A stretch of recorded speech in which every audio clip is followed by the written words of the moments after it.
Bagus. Hadir, Bu. Yang keempat Sania Ramadhani Syafani. Hadir, Bu. Yang kelima Laras Mita. Hadir, Bu. Yang keenam Dinda Putri. Hadir, Bu. Baiklah, sekarang kita akan mempelajari mengenai teks berita.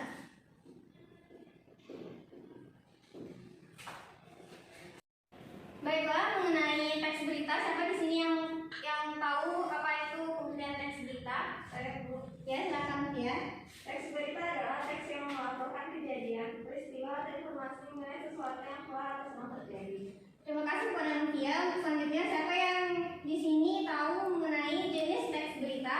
Saya, Bu. Silakan Pak Putri. Ada 5 jenis teks berita, yaitu yang pertama strange news atau berita langsung, yang kedua just news atau berita mendalam, yang ketiga opinion news atau berita opini, yang keempat interpretative news atau berita interpretatif, dan yang terakhir investigation news atau berita investigasi. Terima kasih pada Putri. Siapa yang tahu mengenai ciri-ciri teks berita? Saya, Bu. Baik, kepada Dina. Jadi ciri-ciri dan kaidah kebahasaan teks berita ada 8. Yang pertama, menyampaikan informasi aktual dan bersifat umum. Yang kedua, berdasarkan pada fakta. Yang ketiga, menggunakan bahasa baku. Yang keempat, fokus pada peristiwa yang terjadi.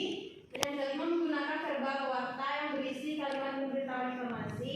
Yang keenam, menggunakan verba transitif. Yang ketujuh, menggunakan kalimat langsung dan tidak langsung. Dan yang terakhir, terdapat penjelasan waktu dan tempat berlangsungnya peristiwa.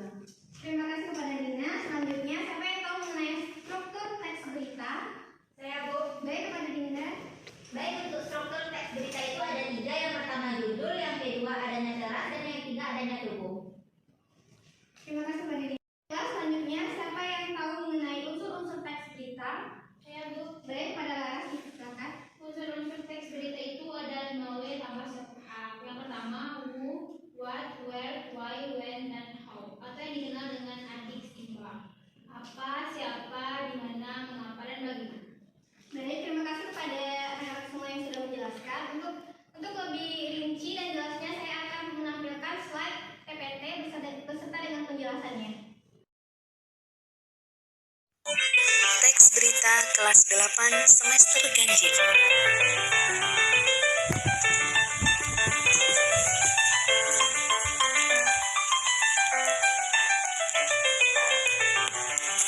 Pengertian berita. Berita adalah informasi mengenai kejadian atau peristiwa yang hangat, sedang atau baru saja terjadi. Berita disajikan di berbagai media, baik media cetak, dalam bentuk siaran, internet, maupun dari mulut ke mulut. Unsur-unsur berita. Unsur-unsur berita dapat diketahui dengan menggunakan akronim pertanyaan dari adik Simba, yaitu apa, di mana, kapan, siapa, mengapa, dan bagaimana. Unsur-unsur berita juga dikenal dengan istilah 5W plus 1H, yaitu what, when, where, who, why, dan how. Menyimpulkan isi berita. Menyimpulkan isi berita dapat dilakukan dengan langkah-langkah berikut ini. 1. Menyimak isi berita dengan seksama. Yang kedua, mencatat pokok-pokok berita meliputi tema, peristiwa yang diberitakan, orang yang diberitakan, tempat dan waktu kejadian, serta proses terjadinya peristiwa dengan menggunakan adik Simba atau 5W plus 1H.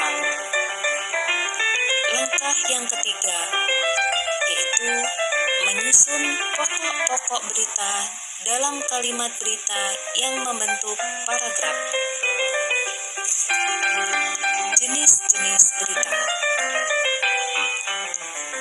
Jenis-jenis berita dikategorikan dengan 9 jenis. Yang pertama, investigation news atau berita investigasi merupakan berita yang ditulis berdasarkan hasil penyelidikan yang secara khusus dilakukan pada suatu peristiwa. Misalnya, penyelewengan dana yang dilakukan oleh aparat yang berwenang.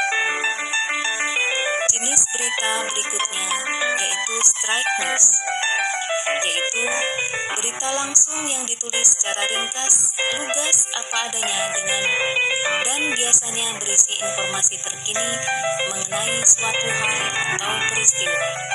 Misalnya, quick count, pemilu, pilkada, dan sebagainya.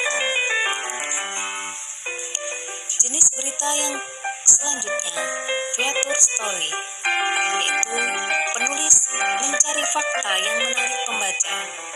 Penulis memberikan reading eksperimen kepada pembaca dengan gaya yang humoris.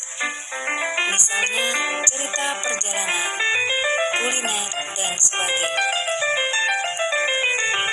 Jenis berita berikutnya yaitu comprehensive news atau berita komprehensif yang merupakan berita yang berisi laporan mengenai fakta dari suatu peristiwa yang ditinjau secara menyeluruh. Misalnya mengenai corona, penyebarannya, dan dampak yang ditimbulkannya. Jenis berita berikutnya adalah opinion news, merupakan berita yang berisi opini tentang suatu peristiwa hangat yang sedang terjadi. Misalnya berita mengenai dampak kebijakan pemerintah tentang pemberlakuan lockdown atau karantina wilayah. Jenis berita selanjutnya adalah interpretative news, merupakan pengembangan dari straight news, yaitu berita langsung yang dilengkapi dengan pendapat peneliti atau para ahli. Misalnya, virus corona dan penyebarannya. Jenis berita selanjutnya adalah soft news, merupakan bagian dari straight news, yakni berita langsung terbaru yang sifatnya ringan, biasanya didukung berita utama, misalnya berita tentang keramaian tempat wisata pada masa liburan atau setelah masa pandemi.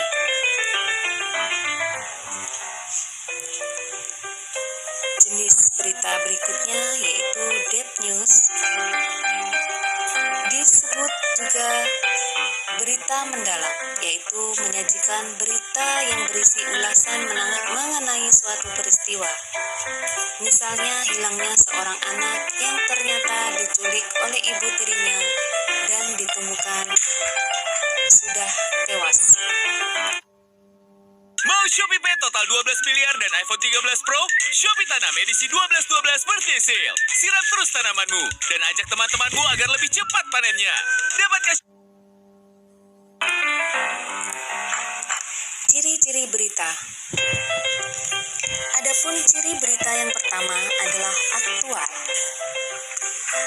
yaitu informasi yang disajikan terbaru, bukan informasi lampau atau disebut juga dengan berita kekinian.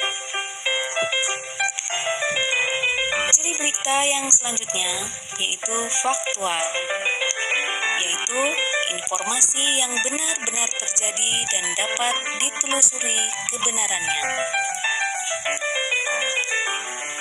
Ciri berita berikutnya yakni penting atau menarik, bukan peristiwa sehari-hari yang dilakukan atau dialami kebanyakan orang.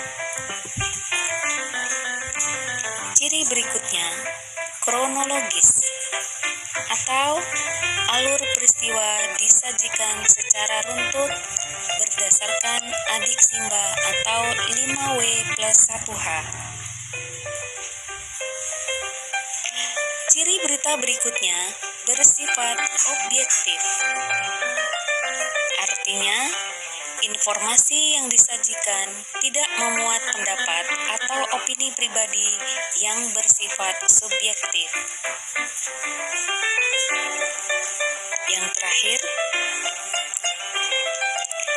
berita menggunakan ragam bahasa baku atau komunikatif sehingga dapat dimengerti dan tidak bersifat ambigu.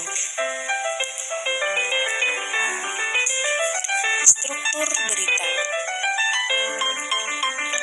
Struktur berita terbagi menjadi 3 bagian, yaitu orientasi, peristiwa, dan sumber berita. Pada bagian orientasi merupakan pembukaan hal yang akan diberitakan. Bagian orientasi pada umumnya berada di awal sebagai pengantar menuju bagian peristiwa. Bagian kedua, peristiwa. Peristiwa merupakan tahap inti dari sebuah berita. Berita dinarasikan sedemikian rupa sehingga tersaji beberapa fakta yang kemudian dimunculkan sebagai sajian berita terkini yang meliputi 5W dan 1H atau bisa menggunakan adik Simba, sehingga dapat dimengerti dan tidak opini pribadi berdasarkan adik Simba atau 5W plus 1H. Ciri berita berikutnya bersifat objektif. Artinya, informasi yang disajikan tidak memuat pendapat atau opini pribadi yang bersifat subjektif. Yang terakhir, berita menggunakan ragam bahasa baku atau komunikatif sehingga dapat dimengerti dan tidak bersifat ambigu. Struktur berita. Struktur berita terbagi menjadi 3 bagian, yaitu orientasi, peristiwa, dan sumber berita. Pada bagian orientasi merupakan pembukaan hal yang akan diberitakan. Bagian orientasi pada umumnya berada di awal sebagai pengantar menuju bagian peristiwa. Bagian kedua, peristiwa. Peristiwa merupakan tahap inti dari sebuah berita. Berita dinarasikan sedemikian rupa sehingga tersaji beberapa fakta yang kemudian dimunculkan sebagai sajian berita terkini yang meliputi 5W dan 1H atau bisa menggunakan adik Simba. Struktur berita berikutnya adalah sumber berita. Sumber berita merupakan referensi dari narasumber di dalam berita. Sumber berita tidak selalu berada di akhir berita, namun bisa berada di dalam berita itu sendiri. Struktur berita juga dikenal dengan istilah piramida terbalik, yakni terdiri dari 3 bagian utama, yaitu lead atau kepala informasi terpenting, yang terdiri dari rangkuman atau intisari pembaca segera tahu informasi terkandung di tulisan di bawahnya. Bagian kedua, body atau tubuh detail penting. Penjelasan lebih lanjut dari unsur 5W plus 1H yang sepintas dijelaskan di lead atau paragraf pertama. Bagian terakhir yaitu tail atau ekor, info tambahan. penjelasan tambahan yang terkait dengan inti berita sebelumnya.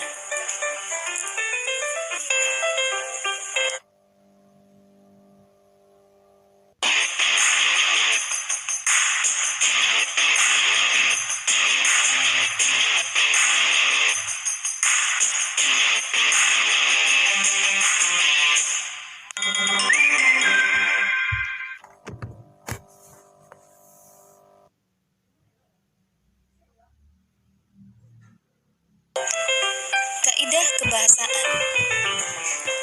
Dalam berita, terdapat beberapa kaidah kebahasaan, yaitu bahasa yang digunakan baku dan sederhana, menarik, singkat, padat, dan lugas, komunikatif, netral, atau objektif.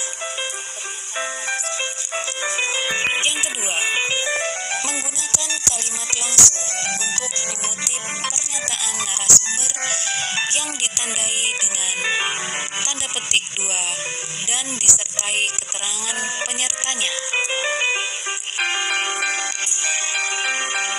Berikutnya penggunaan konjungsi bahwa yang berfungsi sebagai penerang kata yang diikutinya.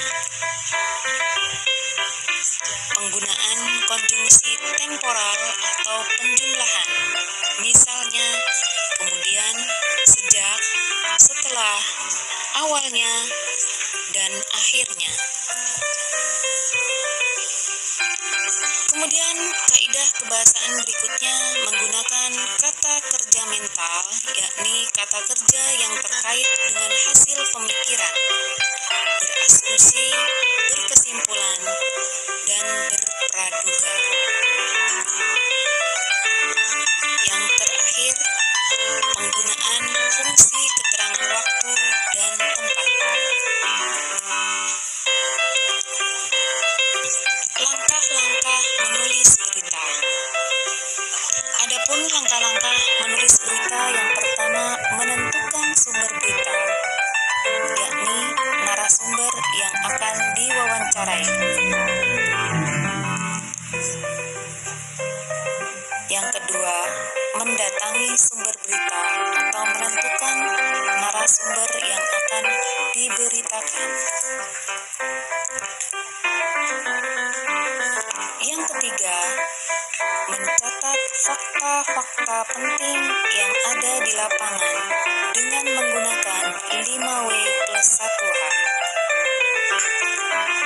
Langkah yang terakhir, mengembangkan catatan menjadi berita yang utuh dengan memperhatikan struktur dan kaidah kebahasaannya.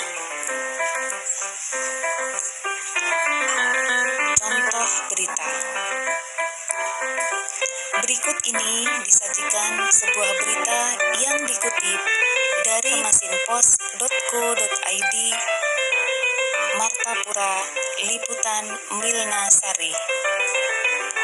Pada bagian contoh berita disajikan struktur berita yang terdiri dari lead, tubuh, dan ekor.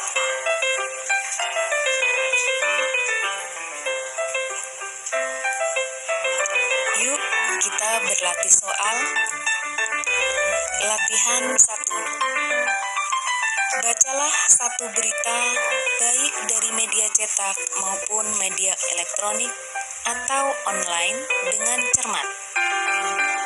Kemudian jelaskan manfaat yang kamu peroleh dengan membaca berita tersebut. Langkah berikutnya, analisislah berita tersebut menggunakan 5W+1H atau dengan menggunakan adik Simba.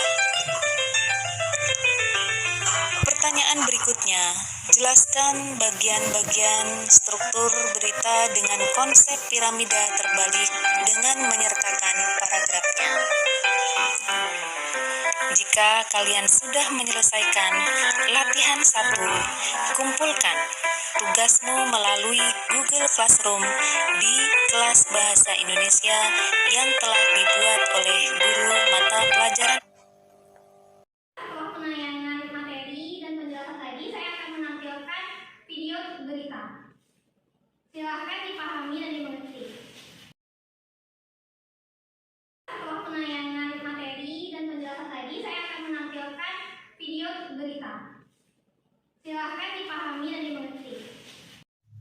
pemirsa, anggota DPR RI fraksi PDIP Junimart Girsang meminta pemerintah meninjau ulang keberadaan Ormas Pemuda Pancasila dan Forum Betawi Rempuk.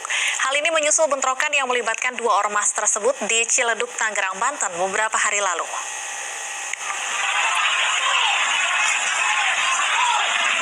Anggota DPR fraksi PDIP Junimart Girsang mengatakan sudah tidak ada lagi toleransi terhadap bentrokan yang terjadi di Ciledug ini. Pemerintah pun diminta bersikap tegas terhadap dua ormas ini. Junimart bahkan menyetarakan Ormas Pemuda Pancasila dengan FPI. Ketua Pengurus Pusat Badan Penyuluhan dan Pembelaan Hukum Pemuda Pancasila Rasman Arif Nasution mengatakan pernyataan Junimart yang menyebut Pemuda Pancasila setara dengan FPI sangat melukai pimpinan dan kader PP di seluruh Indonesia. Komunis atau apapun namanya, ini garis kami. Karena itu jangan buat PP marah dan PP jangan setara dengan organisasi lain. Urus. Dan pemirsa, untuk mengetahui bagaimana respon dari pihak Pemuda Pancasila sudah bergabung bersama kami Ketua Pengurus Pusat Badan Penyuluhan dan Pembelaan Hukum Pemuda Pancasila Rasman Arif Nasution. Selamat sore Bang Rasman. Selamat sore. Baik Bang Rasman, langsung saja apa sikap Pemuda Pancasila atas munculnya permintaan agar bukan hanya Pemuda Pancasila sebenarnya, tapi juga FBR untuk ditinjau ulang izinnya? Pertama, saya ingin menyampaikan bahwa apa yang disampaikan oleh Saudara Junimart Girsang, anggota DPR RI fraksi PDI Perjuangan, adalah sebuah kalimat yang sangat tidak patut, tidak pantas, tidak elok, dan menyakiti perasaan mulai dari Majelis Pimpinan Nasional Pemuda Pancasila sampai dengan pengurus wilayah, Majelis Pimpinan Wilayah, Majelis Pimpinan Cabang, dan sayap-sayap organisasi kemasyarakatan termasuk Sri Kandi dan Sabma, serta kader sampai lapisan terbawah. Saya selaku Ketua Badan Penyuluhan Pembelaan Hukum Pemuda Pancasila Pusat telah berkoordinasi dan berkomunikasi langsung dengan Bapak Ketua Umum Pemuda Pancasila Majelis Pimpinan Nasional Bapak Yapto Surya Sumarno, menyampaikan bahwa PP adalah organisasi besar, organisasi yang telah terbukti membela negara, terutama dalam menghadapi PKI, dan PP berdiri dari rahimnya negara ini, yaitu institusi TNI yang bersama dengan IPKI dalam mempertahankan NKRI dan ideologi negara, dalam hal ini Pancasila. Baik. Karena itu, apa yang disampaikan oleh Saudara Junimart Girsang, kami ingin sampaikan bahwa saudara harus bertanggung jawab dan meminta maaf kepada masyarakat, dalam hal ini kader Pemuda Pancasila di seluruh Indonesia. Baik Bang Rasman, bahwa alasan dibalik permintaan ini disebutkan kedua ormas termasuk Pemuda Pancasila kerap meresahkan masyarakat dengan bentrok di jalanan. Tanggapan Anda? Itu apa yang disampaikan Saudara Junimart Girsang itu memang sering terjadi, tapi itu adalah bagian kecil dari sebuah proses organisasi yang besar, dan itu tidak pernah dimulai oleh Pemuda Pancasila. Bahkan Pemuda Pancasila hari ini memiliki new paradigma baru, yaitu mengedepankan otak. Apa itu otak? Intelektualitas, baru kemudian otot. Tapi kalau otak sudah diadu, barulah intelektualitas tadi sudah tidak bisa dilakukan, tidak bisa dilakukan komunikasi yang baik, barulah otot dilakukan. Jadi kami tidak tahu, kami tidak paham apa angin, apa badai, tidak ada angin, tidak ada badai. Kok ujuk-ujuk Saudara Junimart Girsang minta agar yang namanya Pemuda Pancasila, FBR harus misalnya dibubarkan, tidak diperpanjang izinnya, dan disetarakan dengan Front Pembela Islam. Ini sangat-sangat menyakiti. Baik. Karena FPI dengan Pemuda Pancasila Pancasila sangat berbeda. FPI itu sudah dibubarkan karena dasar-dasar hukumnya kuat. Pemuda Pancasila menjaga NKRI, ikut menjaga kebinekaan bangsa ini, Baik. dan kita mengawal. Jadi kalau ada kader-kader di bawah yang sedikit terjadi gesekan, itu sangat Baik. wajar untuk dilakukan pembinaan. Baik, Bang Oleh Rasman. Tapi dalam bentrok yang terjadi beberapa hari lalu di Ciledug, Polres Tangerang sudah menetapkan 2 orang tersangka dan keduanya merupakan anggota Pemuda Pancasila, Bang Rasman. Iya, betul. Ada kader Pemuda Pancasila yang menjadi tersangka. Tapi banyak juga ada kader-kader lain misalnya. Ada kader-kader lain misalnya yang dari organisasi yang lain. Bisa saja, misalnya baru-baru ini ada kader kami yang menjadi tersangka di tempat yang lain. Kader yang lain menjadi tersangka di tempat yang lain. Bukan Baik. Pemuda Pancasila. Itu biasa. Tetapi apakah ini sampai merusak ideologi, membuat negara tidak aman, membuat negara tidak nyaman, sama dengan FPI, sama dengan Hizbut Tahrir, sehingga harus dibubarkan? Tidak dong. Kalau boleh saya katakan bahwa orang-orang terlantar, orang-orang yang kerja di jalanan, orang-orang yang tidak mendapat perhatian oleh negara, PP lah yang menampung itu. Dan itulah perjuangan dari PP. Dan itu sangat dimengerti oleh Bapak Ketua Umum kami, Bapak Yapto Suryo Sumarno. Jadi nggak usah sampai ada bahasa-bahasa mengatakan bahwa jangan diperpanjang izinnya, meresahkan, merusak, dan harus dibubarkan. Ini sangat Baik. tidak patut. Baik, Kalau yang Anda begitu ingin saya boleh balik sampaikan, dong. Kalau yang Anda ingin satu- sampaikan bahwa tindakan sejumlah oknum tidak mencerminkan Pemuda Pancasila secara keseluruhan, begitu Bang Rasman ya? Terus saya Baik. mau kasih tahu satu statement bahwa katanya sebaiknya fokus kepada COVID. Apakah Juni Margirsang tidak tahu bahwa kami ini ikut bagaimana supaya menangani COVID dengan baik? Baik. Bahkan mantan Menteri Sosial yang kader PDI Perjuangan itu pernah datang Juliari Batubara ke kantor MPNPP. Di situ ada beras Baik. bantuan, ada bantuan lain yang juga diantar oleh PP. Begitu juga dengan penanganan COVID Baik. yang lain. Terus kita di mana? Vaksin kita ikut. Loh, dan ingat PP hari ini pimpinannya itu dari Pak Yapto sampai Pak Baik. Bambang Susatyo, sampai dengan Pak Zainuddin Amali, sampai yang lain-lain. Itu semuanya ada. Baik. Jadi tidak ada di situ yang namanya organisasi yang bisa disamakan dengan organisasi yang lain. Bahkan dengan Baik. FBR pun kami nggak mau disamakan karena memang PP lebih besar daripada FBR dan organisasi yang lain. PP ada di mana-mana. Kita sekarang mengedepankan intelektualitas dan menjaga norma-norma Baik, kami kebinekaan. tangkap poinnya Bang Rasman. Terima kasih sudah bergabung bersama kami di iNews sore ini. Semoga sehat selalu Bang Rasman. Selamat sore. Baiklah, setelah penjelasan materi yang telah saya sampaikan dan contoh berita yang telah saya berikan, untuk tugas selanjutnya, untuk pertemuan selanjutnya, Anda dipersilakan untuk menyaksikan suatu berita, lalu menuliskannya kembali dalam